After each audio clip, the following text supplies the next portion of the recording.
दिल्ली के कथित शराब मामले में अपना नाम उछलने के बाद आम आदमी पार्टी के नेता और दिल्ली की कैबिनेट मिनिस्टर आतिशी ने अब इस मामले पर चुप्पी तोड़ी है।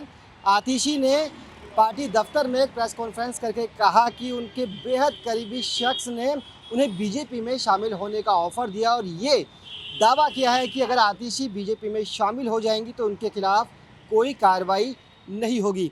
इतना ही नहीं, आतिशी ने उस शख्स के हवाले से ये भी दावा किया कि अगर आतिशी और सौरभ भारद्वाज भारतीय जनता पार्टी में शामिल नहीं होंगे तो उनके खिलाफ कार्रवाई होगी, उन्हें गिरफ्तार भी किया जा सकता है। आतिशी ने इस प्रेस कॉन्फ्रेंस के दौरान कहा कि उनके और सौरभ भारद्वाज के अलावा दो और नेता हैं जिन पर गिरफ्तारी की तलवार लटक रही है, जिसमें दुर्गेश पाठक और राघव चड्ढा का नाम भी शामिल है। जैसा कि मैंने कल शाम को ट्वीट करके बताया था कि आज एक बहुत ही सनसनीखेज खबर मैं आप सबके सामने रखने वाली हूं। तो मैं सभी मीडिया के साथियों से, देश भर के लोगों को ये बताना चाहती हूं कि भारतीय जनता पार्टी ने मेरे बहुत व्यक्तिगत करीबी व्यक्ति के माध्यम से मुझे भारतीय जनता पार्टी ज्वाइन करने के लिए अप्रोच किया।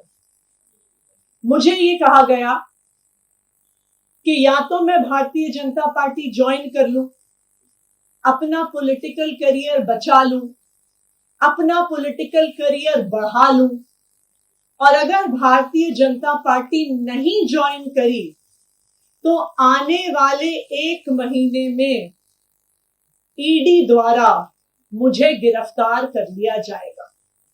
ये एक मेरे बहुत करीबी व्यक्ति के माध्यम से मुझे बताया गया।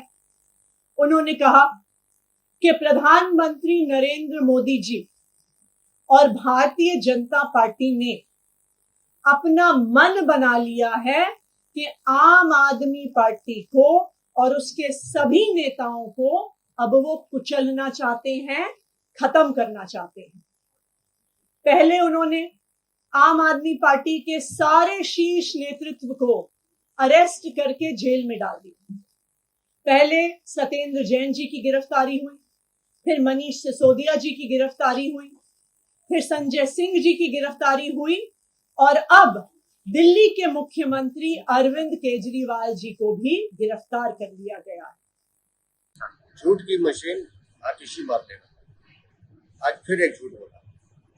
कल जब अरविंद केजरीवाल ने ये बयान दे दिया कि विजय नैयर आतिशी और सौरभ भारद्वाज को रिपोर्ट करते थे, तो अपनी जान बचाने के साथ साथ आज आतिशी ने दुर्गेश पाठक और राघव चड्ढा का भी नाम लिया। इस पूरी पार्टी में अक्सर फुटबॉल चल रहा है कि कौन बलि का बकरा बनेगा। हकीकत यह है कि शराब घोटाले में अरविंद केजरीवाल समेत पूरी आम आदमी पार्टी भ्रष्टाचार में लिप्त है, और इस तरह से झूठे आरोप लगाने से ये दोषी बच नहीं सकता। जांच एजेंसी अपना काम कर रही है। मुझे उम्मीद है सच भी सामने आ रहा है और ये सब अपने अपने ठिकाने पर। आपको बता दें कि कल जब दिल्ली राउज एवेन्यू कोर्ट में मुख्यमंत्री अरविंद केजरीवाल को पेश किया गया था तो उस दौरान ईडी ने कोर्ट के सामने दावा किया कि अरविंद केजरीवाल ने पूछताछ में ये कहा है कि विजय नायर आतिशी और सौरभ भारद्वाज को रिपोर्ट करता था। उसके बाद ही आम आदमी पार्टी में खलबली मच गई। आतिशी और सौरभ भारद्वाज से मीडिया ने बयान लेने की तमाम कोशिशें की, लेकिन कोई भी मीडिया के सामने नहीं आया। आज सुबह आतिशी ने प्रेस कॉन्फ्रेंस की और उसके बाद सौरभ भारद्वाज ने भी इस मामले पर अपनी सफाई दी है। साथ ही आतिशी ने इस प्रेस कॉन्फ्रेंस में ये भी कहा है कि अगर वो भाजपा में शामिल नहीं होंगी तो लोकसभा चुनावों से पहले 3 और दूसरे नेताओं के खिलाफ भी ईडी की तरफ से कड़ी कार्रवाई की जाएगी और उन्हें गिरफ्तारी का भी पूरा अंदेशा है।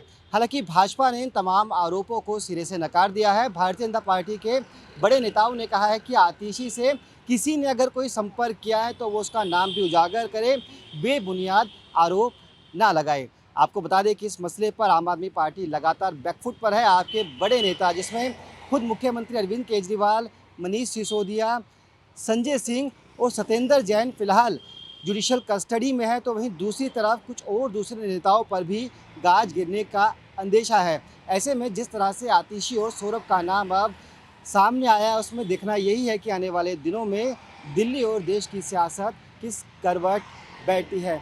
इतना ही नहीं, आतिशी ने यह भी दावा किया है कि रविवार को दिल्ली के रामलीला मैदान में जो रैली, उस रैली की सफलता से घबराकर अब बीजेपी उनकी पार्टी को ख़त्म करना चाहती है।